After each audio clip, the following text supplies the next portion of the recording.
Muy bien, vamos a dar inicio a este webinar de métodos lineales complejos. Cuando nosotros hablamos de la investigación de accidentes, tendríamos que ir un poco hacia atrás y decir nosotros no investigamos accidentes, sino incidentes. Y eso no lo digo yo, prácticamente está plasmado desde los métodos lineales simples que comenzaron con Heinrich, con los cinco porqués, ¿cierto? Con el tema básicamente de que ellos investigaban lo que era un contacto, porque decían, para que se genere una pérdida hay un contacto, y ese contacto era nuestro incidente.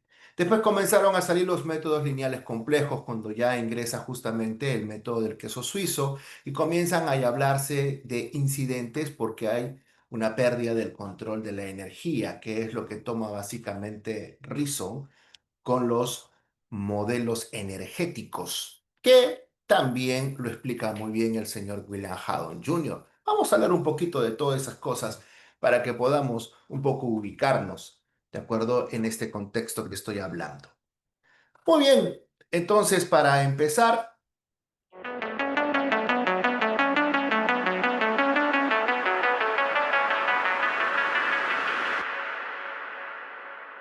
siempre agradeciendo a Safety Control por justamente el aporte en ese tipo de formación en una escuela de investigación de accidentes. Muy bien, y estábamos hablando del señor William Haddon Jr. ¿Y quién fue William Haddon Jr.? Fue básicamente un doctor que nació pues en New Jersey y habló y trabajó mucho acerca justamente de los modelos energéticos. Él es el primero que comenzó a insertar lo que ahora comúnmente se llama peligro, energía no controlada. ¿De acuerdo? Este señor comenzó a cambiar un poco la forma de pensar y de percibir lo que era un peligro, porque nosotros pensábamos que el peligro es todo lo que nos rodea o lo que tiene potencial de hacernos daño. Ok, para que haya un potencial tiene que haber una energía, ¿cierto? Y esa energía es la que nos dijo William Howe. Y entonces comenzaron a centrarse ahí todos este, los modelos complejos, como justamente se basó el señor Reason en su modelo del queso suizo.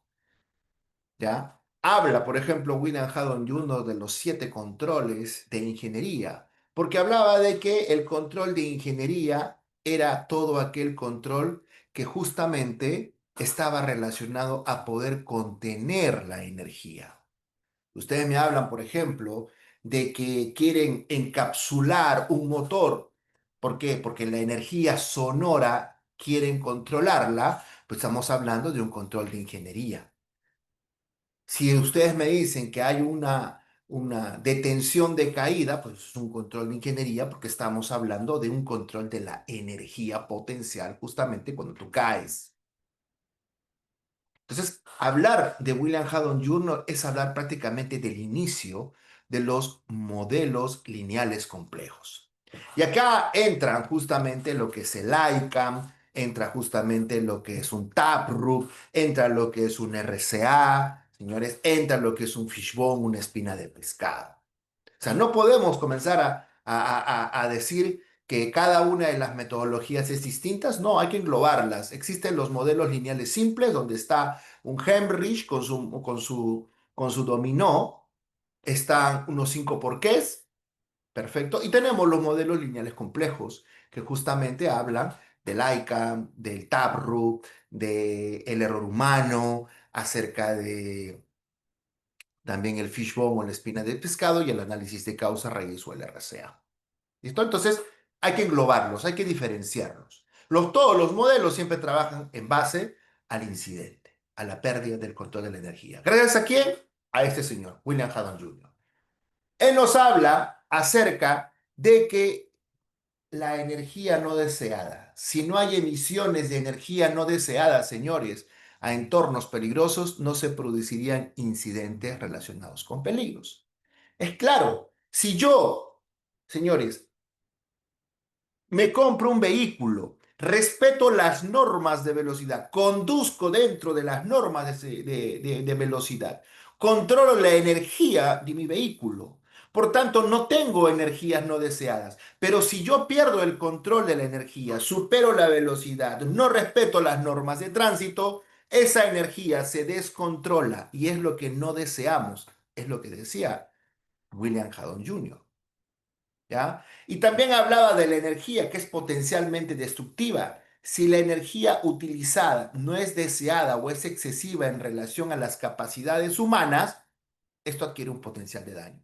Claro, porque si yo voy a clavar, señores, un clavo, voy a aplicarle una energía. Si yo esa energía, o sea, la fuerza con la que voy a clavar ese clavo ya es excesiva, entonces, ¿qué va a pasar? De que se convierte en una energía potencialmente destructiva. ¿Me entienden? Eso es lo que hablaba William Haddon Jr. Y comenzamos a entender entonces el peligro como una situación distinta a la que actualmente tenemos. Eso es lo que tenemos que comenzar a pensar. ¿Por qué? ¿Por qué es que digo esto, señores? Porque estamos muy cansados de decir que peligro es una escalera rota. No, la escalera ya de por sí es un peligro, pero ojo, la escalera, si está colocada en el piso, ¿tiene potencial de hacernos daño? No, es un peligro sin potencial. Mientras yo no entre en contacto con la escalera, sigue siendo un peligro sin potencial. Y eso también lo explica el señor William Haddon Jr. y con los aportes del señor Erickson, donde justamente habla acerca de la molécula del peligro. Entonces nos habla de que el peligro, vamos a dibujarlo como si fuera una molécula tal cual ellos lo expusieron, esta molécula que es el peligro, está conformada por tres elementos. El elemento peligroso, el objetivo amenaza y los mecanismos iniciadores, señores. Así se conforma una molécula del peligro. ¿De acuerdo? Para que un peligro tenga potencial tiene que tener tres elementos. Si no están los tres elementos, o por lo menos uno de ellos se controla, entonces estamos hablando que es un peligro sin potencial. Ya no podemos seguir pensando como actualmente piensan muchas personas y seguimos hablando de que el peligro es todo lo que nos rodea. No, no, no vamos a poder entender entonces y aplicar una buena metodología de investigación de incidentes si es que seguimos pensando igual.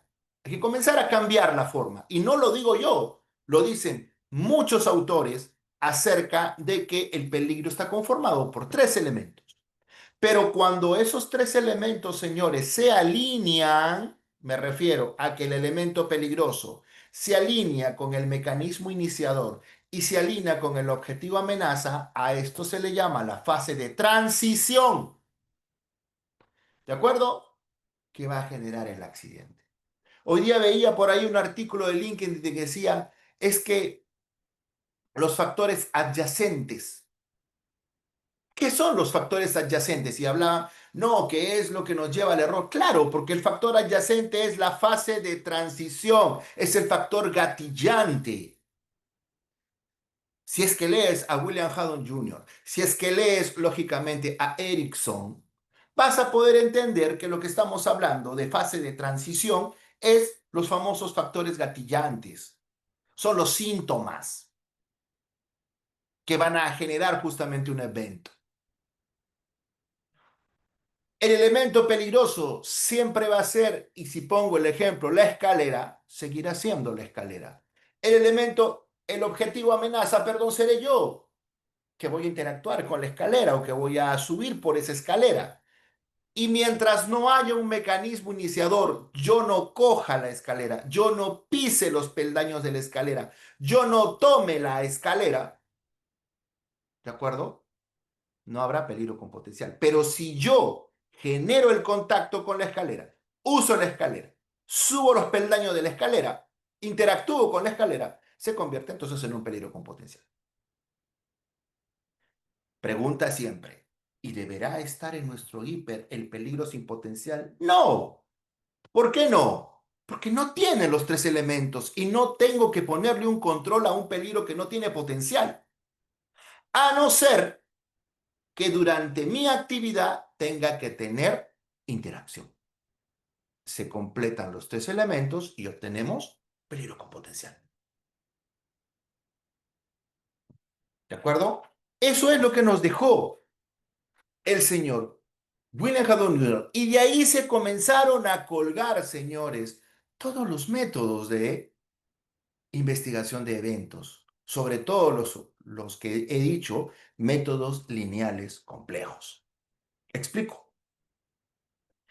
Una vez que pasamos de hablar esto, tendríamos que hablar entonces lo que dijo Svinson. Svinson nos dice que para que haya un incidente, pérdida de control de la energía. Ahora me entienden, ¿cierto? Cuando yo digo pérdida del control de la energía, todavía no hay consecuencia, claro, porque el incidente no hay daño. Y siempre nos lo han explicado así. Dicen, el incidente no tiene daño y el accidente tiene daño. Claro. ¿Por qué? Porque el incidente, señores, es el momento en que se pierde el control de la energía. ¿De acuerdo? Eso es el incidente. Y por eso te dicen, hay que investigar todos los incidentes. Pues claro, porque lo que a mí me interesa es saber por qué se perdió el control de la energía. O ustedes investigan, se cayó, ya, se golpeó, se fracturó. Vamos a investigar ¿por qué se fracturó? No, a mí me interesa saber por qué perdió el equilibrio.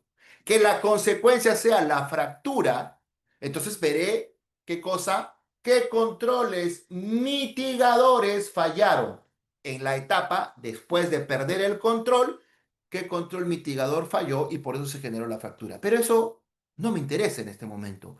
A mí me interesa saber todos los controles preventivos que causaron que la persona pierda el equilibrio. Eso es lo que investigan las metodologías, señores. Todos los controles preventivos que generaron el descontrol de la energía. En eso se basó el señor Reason cuando generó su modelo del queso suizo. En eso se basó justamente el RCA cuando tomó al árbol de eventos y al árbol de fallos para incluirlo en su método. En eso se generó, o en eso se basó, el fishbone o la espina de pescado cuando dijo, quiero investigar un problema. Y el problema es la pérdida del control de la energía. ¿Listo? ¿Hasta ahí? ¿Vamos bien? Entonces, no digo que no nos interese investigar el daño. Sí, a mí lo primero que me interesa es saber qué controles preventivos llevaron a que esta persona se resbale o caiga, ¿de acuerdo? Eso es lo que me interesa en una primera etapa. Y en una segunda etapa, tendré que saber qué controles mitigadores evitaron de que esta caída genere la fractura. Esa es otra etapa. Entonces, ¿qué investigan ustedes? ¿Accidentes o investigan incidentes? Definan ustedes y díganme qué van a hacer. Porque si van a comenzar ustedes a decir, quiero por favor en mi PEPO buscar el plan de respuesta a emergencia, eso es un control mitigador. No estás investigando controles preventivos, estás investigando controles mitigadores. ¿Eso te va a solucionar el problema? No, porque la gente se va a seguir resbalando. Se va a seguir resbalando o se va a seguir cayendo. Y lo que tú quieres evitar es que la gente se caiga o que no se tenga fracturas. Si tú evitas de que la gente se caiga, no tendrás fracturas, pues. No tendrás fracturas. Muy bien. Entonces, dicho eso, vamos a pasar a las circunstancias del incidente o accidente. Entonces, el incidente ya les dije que es el momento en que se pierde el control de esta energía. ¿De acuerdo? Es esto. Esto es lo que a mí me interesa saber. ¿Por qué? ¿Por qué se rompe? ¿Qué cosa? El cable de acero y cae. ¿Por qué? Porque ya sé que cuando se cayó, generó pues el aplastamiento de la persona. ¿Cierto? Pero si yo evito de que este cable de acero se rompa, yo no voy a tener estas consecuencias. Por más que ahora me pongan acá una cabina y la persona se aleje, la persona se puede alejar, puede estar a 20 metros de distancia, sí, perfecto, pero lo que tengo que evitar es eso o tengo que evitar que se rompa el cable. ¿Qué evitan ustedes? ¿Mm? Evitar que se rompa el cable, ingeniero. Exacto, eso es lo que buscamos. Primero, no estoy diciendo lo que nos acaba de decir William, no estoy diciendo que no mantengamos también controles mitigadores, pero lo primero es que no se rompe el cable. Pero lamentablemente en nuestra cabeza sigue pensándose de que no, manténlo a 20 metros de distancia, que no se pare debajo de la carga. Sí, está bien, son controles mitigadores que van a ayudar si es que lógicamente se rompe el cable, pero lo que necesito en este momento es que no se rompa el cable. Y en eso céntrense. ¿De acuerdo? Posterior a eso, ya saben que los controles mitigadores también van a ayudar si es que lógicamente se rompe el cable, a pesar de todos los controles que ustedes han colocado, porque recordemos que los controles no son 100% buenos, porque dependen del hombre. Y eso es uno de los problemas. Eso lo hizo Schle. Ojo, en temas de barreras, quieren leer a alguien muy entendido en barreras, lean Schle, lean Honagel, señores, y van a comenzar a trabajar sobre que la eficiencia de barreras. ¿Ya? Y van a poder entender mucho mejor lo que es un bow tie. Muy bien. Entonces, claro, está que estoy tomando conceptos bastante rápidos porque el webinar es muy corto. Y entonces comenzamos a entrar un poco al factor causal. Entonces, los accidentes, ¿cómo se generan? ¿Por qué se generan? El accidente se va a generar porque hay un descontrol de la energía. Es lo que les dije que se llama incidente. Entonces, para que se genere el incidente hay el primer nivel, elemento peligroso, mecanismo iniciador, objetivo amenaza. Segundo nivel que tengo que analizar, los factores causales. El elemento peligroso son todas las energías que pueden ser químicas, físicas, hidráulicas, neumáticas, calóricas. Y el mecanismo iniciador, las personas, el método de trabajo, el entorno y los equipos, que son los factores de riesgo. Y el objetivo amenaza, el humano, el proceso, el medio ambiente, la imagen corporativa, lo que puedo dañar. Y en una tercera fase, que es el nivel número 3, las causas específicas. ¿Qué cosa? Los modos de fallo, que pueden ser generados por la organización, por la gestión del riesgo, por la gestión de contratistas, por la gestión de procedimientos, por la gestión de equipos. ¿De acuerdo? Y el daño que se puede generar, ¿no es cierto?, con lo que hablábamos de... ¿Por qué pongo esto? Porque, señores, aquí está dibujada, en pocas palabras, nuestra cadena causal. Para que se genere el accidente tiene que haber habido un contacto o un incidente. Para que se genere el incidente, señores, a esto le llamamos causas inmediatas, ¿cierto? Así lo conocen ustedes, que es el acto o la condición subestándar. Para que exista eso, tiene que haber las causas básicas, que son los factores causales. Y para que exista esta causa básica, el factor organizacional. ¿Se acuerdan de eso o no? Eso lo dijo el señor Hemrich, que después modificó su metodología el señor Beer. Y después Johnson le hizo otras mejoras. Pero también está el modelo, si tomamos a Reason, que dijo, bueno, yo voy siempre, está bien, existe el daño, pero para que exista el daño hay una incidente, que es una pérdida del control de la energía. Para que haya la causa inmediata, él le llamó defensa fallida, ¿de acuerdo? Y para que haya una defensa fallida, tiene que haber una acción o una inacción de las personas, que esto se junta como causas inmediatas. Para que exista el fallo de la defensa y para que la gente se equivoque, entonces tienen que haber las condiciones de tarea y entorno, que nosotros lo conocemos como factor de trabajo o factor humano. Y para que exista eso, tiene que haber un factor organizacional. ¿Se acuerdan de eso? Eso es, ¿qué cosa? Rizo. Que eso es rizo. Entonces, todas siguen la misma cadena causal. Todas. No hay ninguna metodología que invente otra cadena causal. Todas siguen en la misma cadena causal, sino que hay que entenderlas, conocerlas para aplicar el método. ¿De acuerdo? Si nosotros no sabemos esto, claro, comenzamos a divagar y comenzamos a hablar de cosas como muchas personas dicen, que le echan la culpa al ser humano, que el trabajador. Bueno, claro, el 98% de los accidentes se genera por un error. Y eso no lo digo yo. Lo dijo primeramente Henrys cuando dijo el 88%. Y después vino lógicamente Dupont y le subió y dijo que ya no es esa cantidad, sino que estaba hablando del 95%. Después vino Paula Difford y dijo ya no es 95, es 98%. Y eso lo confirmó. ¿Quién? Johnson. Entonces, que me digan ustedes que el accidente se generó por un error, es cierto. Que le echamos la culpa al trabajador, nadie le echa la culpa al trabajador. Se dio el evento porque hubo un error. Perfecto. Ahora investiguemos por qué se equivocó la persona.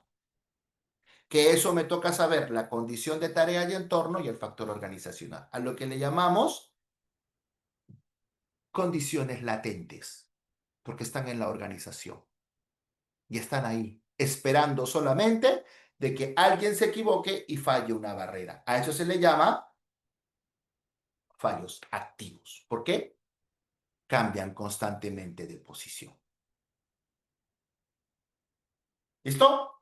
Entonces, ya hemos visto y entendido cómo es la cadena causal, de dónde nace. Ojo, lo que quería mostrarles en este webinar es cómo nace la cadena causal. Y no es que simplemente la gente divague y diga que te echamos la culpa. Claro, las personas que no saben de la cadena causal simplemente hablan y dicen y vociferan muchas cosas, ¿cierto? Y colocan muchos comentarios en las diferentes páginas sociales y a veces, bueno, uno no puede estar participando en todo y diciendo un poco, oye, espérate que comiences a dar información para que podamos todos compartirla y podamos comenzar a entender y a ser más eficiente en nuestras investigaciones de accidentes, porque recuerden que una buena investigación de accidente puede salvar vidas, puede evitar pérdidas y hace a tu empresa mucho más competitiva. Muy bien. Entonces, cuando ustedes quieran investigar un evento, ya sabemos entonces, si lo quieren llevar por los porqués, saben que para que se genere un accidente, el incidente es el primer porqué, señores, es la pérdida del control. O sea, Toyota ya dijo con su método simple de los 5 porqués que para que se genere el accidente ha tenido que haber un incidente. Ese es mi primer porqué. Porque mi segundo porqué está dado en que para que se genere el incidente ha tenido que haber un acto y una condición, a lo que nosotros le llamamos causas inmediatas. Ese es mi segundo y tercer porqué. Mi segundo porqué es saber cuál fue la condición y el tercer porqué, cuál fue el acto que generó la condición, señores, porque ese es el proceso. Si tú te equivocas, la barrera falla. No es que la barrera va a fallar y después tú te equivoques. No, pues tú te equivocas y se genera la condición. Si tú me dices, oye, el salón o el área está desordenada, que es una condición de riesgo, perfecto, muy bien, es porque alguien la dejó así. Porque eso no se va a desordenar solo, a no ser que sea pues una situación natural, ¿no? Que ha habido pues un ventarrón y que se haya producido eso. Pero normalmente alguien las dejó así. Oye, la escalera está rota, es porque alguien la rompió. O porque simplemente alguien la dejó allí. O porque alguien no la reparó. O porque no se hizo la compra de otra escalera. Entonces hay un fallo humano que genera la condición. Por eso está el segundo y tercer por qué. Ahora, para que hablemos del cuarto y quinto por qué, entonces vamos a hablar acerca primero del cuarto por qué, que viene a ser el factor causal, el factor precursor. Y finalmente, para que se dé el quinto por qué, está dado en dónde? En los factores organizacionales. ¿Mm? Entonces, cuando nosotros hablamos de la cadena, todas las metodologías convergen. ¿Quieren verlo? Lo muestro a continuación. Ahí está. Señores, vamos a empezar con los por qué entonces, para que generemos el por qué. El problema, primer por qué, el incidente. Segundo, ¿por qué? Condición o barrera fallida. ¿Por qué se genera la barrera? Porque hay un acto que alguien genera. ¿De acuerdo? Alguien hace o no hace algo. Para que se genere ese tercer por qué ha tenido que haber un factor de trabajo o un factor humano, a lo que le llamamos agente precursor o causa básica. Y para que haya el quinto por qué es el factor organizacional. Entonces díganme ustedes, allí están los cinco porqués. Pero pasemos al dominó a ver qué nos dice el dominó. Y el dominó nos dice lo siguiente. Para que haya una consecuencia, ha tenido que haber un contacto. Para que haya el contacto, ha tenido que haber una condición. Para que haya esa condición, ha tenido que haber un acto subestándar. Para que exista el acto subestándar, ha tenido que haber una causa básica. Y para que exista la causa básica, ha tenido que haber una falta de control. Eso nos dijo el dominó. Seguimos igual. Bueno, pasemos al RCA, pues que ya, miren, estos dos son métodos lineales simples. Pasemos a los métodos lineales complejos. Para que exista el RCA dice, voy a borrar para marcarnos. Consecuencia. Para que haya una consecuencia, ha tenido que haber un incidente. Para que exista el incidente, ha tenido que haber síntomas. A eso se le llama las causas inmediatas, condición y acto. A eso se le llama síntomas. Para que existan los síntomas, han tenido que haber factores causales. ¿Y cuáles son los factores causales? Nuestro factor precursor, nuestro factor de trabajo o nuestro factor humano, lo que le llamamos causa básica. Y para que exista el factor causal ha tenido que haber una causa raíz, lo que le llamamos falta de control o factor organizacional. Seguimos por lo mismo, ¿no es cierto? Seguimos por lo mismo. Y ahora, si nosotros vamos al ICAM, entonces estamos hablando de que para que se produzca el daño ha tenido que haber una pérdida del control de la energía, o sea, un incidente. Para que exista el incidente ha tenido que haber una barrera ausente o fallida. ¿Qué cosa es eso? Una condición subestándar. Para que exista la barrera ha tenido que haber una acción individual que la originó. Eso es el acto subestándar. Para que exista el acto ha tenido que haber una condición de tarea y entorno. ¿Y eso qué cosa es? Causa básica, o sea, factor de trabajo o factor humano. Y para que exista la condición de tarea y entorno ha tenido que haber un factor organizacional. Díganme, ¿son iguales o no son iguales? ¿Mm? ¿Cuál es la diferencia entre el método lineal simple y el método lineal complejo? Es que el método lineal simple siempre va a hablar de que las causas generadoras siempre van a estar en una o dos, porque te hablan que las causas se forman líneas simples, o sea, líneas de manera horizontal que van a tener que hay una condición, que hay un acto, que hay una causa básica y que hay una falta de control. Y puedes encontrar la siguiente rama y te vas a quedar con una o dos causas. Los cinco porqués trabajan igual, con una o dos. Pero en cambio el RCA y el ICAM, el TAPRU y todos los otros métodos que son métodos lineales complejos te hablan de que las causas se presentan de manera simultánea. Por tanto, yo no voy a tener una o dos, voy a tener muchas más. ¿Por qué? Porque el accidente se convierte en multicausal. Y esas son las grandes diferencias, por eso le llaman método lineal complejo. Y también tiene el nombre de modelos sistémicos. ¿Mm? Interesante. ¿Lo sabían? Si lo sabían, qué bueno. Hemos recordado simplemente un poco. Y si no lo sabían, ya saben ustedes que ahora tienen material para poder analizar internamente dentro de sus organizaciones. Entonces, cuando te enfrentes a un accidente, lo primero que tengo que analizar es cuál fue la barrera que falla, cuál fue la condición que falla. Entonces puedo estar viendo, uno, la situación de los equipos en los cuales se utilizaron. Puedo estar viendo qué otra cosa, estos aparejos, estos ajustes. Puedo estar viendo la ubicación de las personas. ¿Me entienden? Puedo estar viendo las estructuras Porque lo que tengo que encontrar es qué barreras fallaron. ¿De acuerdo? Eso es lo primero que tengo que centrarme. ¿Qué barreras fallaron? No echarle la culpa a nadie, como siempre estamos acostumbrados y siempre dicen, no, no, ya tengo que la culpa es del gerente, la culpa es, no, no, no, primero tengo que encontrar las barreras, porque hay que seguir la cadena causal. Una vez que yo analicé esto, entonces paso a buscar qué cosa falló en las personas.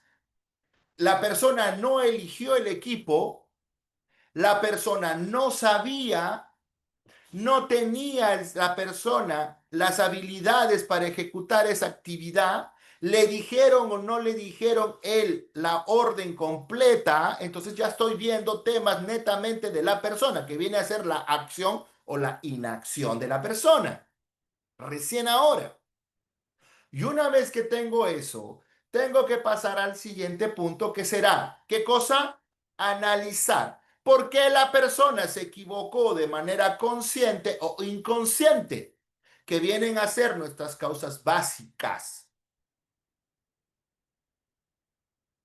Y una vez que ya tengo los errores y que los factores causales del error, que en este caso también se le llaman factores gatillantes, entonces podré definir y decir, ok, perfecto, el factor organizacional va a depender de la cultura de la empresa, de la situación de la empresa, no hubo presupuesto, no hubo estándares, no hubo gestión, el sistema de gestión es muy débil, llego al factor organizacional. Así investigamos un evento, señores. Olvidémonos, por favor, de comenzar a tener pensamientos críticos antes de qué?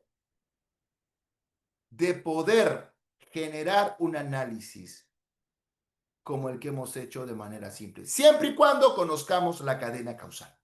El método, ustedes lo eligen. Pueden irse por los 5 porqués, pueden irse por el dominó. Métodos lineales simples. Pero si quieres ir por los métodos lineales complejos, entonces puedes utilizar ICANN, puedes utilizar Tarru, puedes utilizar RCA, puedes utilizar el fishbone o la espina de pescado. ¿De acuerdo? Puedes utilizarlos ellos. Entonces, el método lo que va a hacer básicamente es ayudarte a que tú puedas expresar en tu cadena causal cuáles fueron los factores aportantes a tu evento. Eso entonces lo estaremos viendo el día 6, perdón, 7 y 8 de junio en el curso de modelos lineales complejos, donde vamos a hablar de ICANN, donde vamos a hablar de Taproot, les enseñaré cómo usar los métodos utilizando este tipo de cadena causal que les acabo de mostrar. ¿De acuerdo? También, lógicamente, todos ustedes tendrán acceso al software que tenemos desarrollado en Safety Control para que puedan investigar con el software y ya lo podamos hacer mucho más dinámico, porque lo vamos a hacer formando grupos. ¿De acuerdo? La próxima semana entonces nos vemos en el siguiente webinar. Ya avanzaremos acerca de la contribución humana. Voy a hablarles un poco también de lo que viene a ser el exceso de confianza y voy a hablarles un poco también acerca de lo que viene a ser la hoja de ruta para analizar un evento. Eso nos vemos la próxima semana en el siguiente webinar que estaremos realizándolo el mismo día, pero me parece que podemos hacer dos webinars. Podemos hacer uno entre lunes y martes, eso depende de ustedes, porque si ustedes me ayudan y si ustedes asisten, pues puedo hacerlo.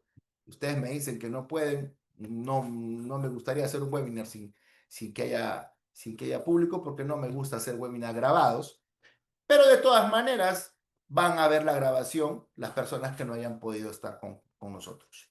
¿De acuerdo? Bien, ¿hay alguna pregunta? ¿Les pareció interesante el tema? Interesante.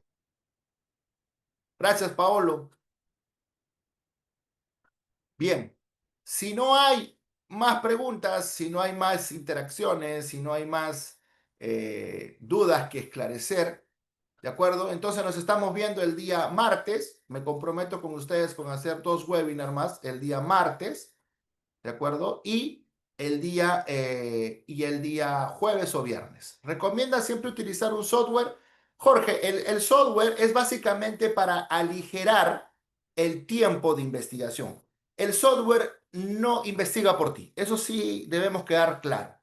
El análisis del que investiga no es, vamos a ponerle, no lo puedes cambiar por un software. Porque tú puedes alimentar al IA de toda la información que hayas recolectado en el Pepo. Pero señores, la conclusión no la hace el IA, la hace el analista, porque el analista lo que va a hacer es recopilar información y lo puede comenzar a comparar con eventos anteriores y puede definir si la persona que se accidentó es un narcisista, si es una persona con problemas psicológicos, si es una persona con algún tipo de situación que vamos a poderlo llamar, no lo sé, casos clínicos, etc. O sea, eso no lo hace el software. El software te ayuda a que el tiempo de investigación sea corto, porque te va a dar herramientas para que puedas optimizar tus tiempos y puedas entregar una investigación mucho más rápida. En eso, Jorge, te ayuda el software, pero no para otra cosa. ¿De acuerdo? Eso. Señores, entonces a todos ustedes, muchísimas gracias. Gracias, Carlos. Gracias, Katy, Cristian, Edson, Elmer, Emilio y a todos los que nos están acompañando el día de hoy. Eric. Nos Ingeniero vemos. Marco, disculpe que le Dígame, corte. dígame, William. El curso va a ser teórico práctico, como lo anterior decían N- también lo que lo han hecho el 5, ¿por qué así? ¿O cómo así? Netamente teórico práctico. Aquí yo les doy a ustedes el caso y conmigo desarrollamos la investigación. Ingeniero. Netamente práctico, ¿ya? Excelente, ingeniero. Porque Entonces es la estaríamos única manera de participando. poder hacerlo. Muy bien, William. Te espero en todo caso en el curso si es que te animas, ¿no? Y dispones de tiempo según tu agenda, Por ¿ya? supuesto que sí, ingeniero. Ahí estamos. Ok, William.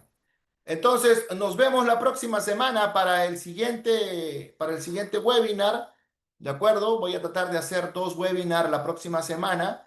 Así que los que deseen acompañarnos pueden hacerlo. Y los que no pueden ver la grabación también si es que desean ver lo que hemos hablado. ¿Listo? Cristian, un gusto de leerte, tiempo que no sabía de tu persona. Un gusto y un abrazo a la distancia, estimado.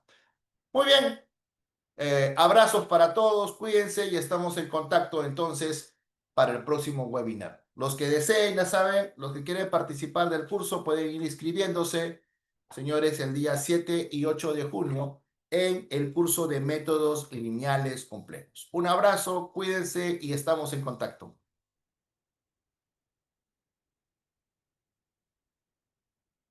Buenas Muchas noches, gracias. ingeniero. Buenas Muchas gracias. noches. Buenas noches. Buenas Muchas noches. gracias. Chao, Elmera. Muchas gracias, Mi ingeniero. amor. Hasta luego, buenas Hasta noches. luego. Buenas noches, Cristian. Muchas gracias, ingeniero. Muy amable. Chao, Jonel. Nos Buenas vemos. noches. Buenas noches, Omar. También.